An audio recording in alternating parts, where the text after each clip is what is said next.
تو اسلام نے کسی طور پہ بھی دوسرے انسانوں کو کہیں محروم نہیں رکھا. ایون مسلمان ہو غیر مسلم ہو, عدل کے پیمانے ہوں گے, انصاف کے پیمانے ہوں گے, وہاں مسلمان اور غیر مسلم نہیں دیکھا جائے گا.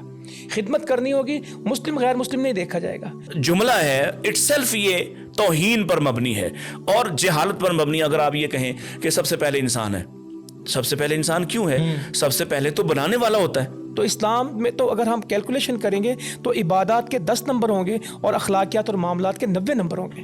بات کر رہے تھے یورپ کے حوالے سے اور دیگر مغربی ریاستوں کے حوالے سے. دیکھیں جرائم کے اعتبار سے اگر آپ ان کا ڈیٹا نکال کے دیکھیں گے تو آپ کو مسلمان معاشروں سے زیادہ جرائم وہاں دکھائی دیں گے. جرات کے اندر اللہ رب العزت نے احترام انسانیت کے حوالے سے کیا رہنمائی فرمائی ہے؟ ہمارے معاشرے میں تو کوئی غریب ہو تو اس کا پہلا وقت تو یہ ہوتا ملازم ہے, مزدور ہے, نوکر, اس کا نام بگاڑ دو. گاؤں میں جو بندے کمزور ہوں گے ان کے نام بگڑے ہوں گے, جو تگڑے ہوں گے ان کے نام چودھری, میاں, خان, رانے سارے لگے ہوں گے. پر اگر ایک شخص مسلمان ہو جائے گویا اس کی جان بچ جائے.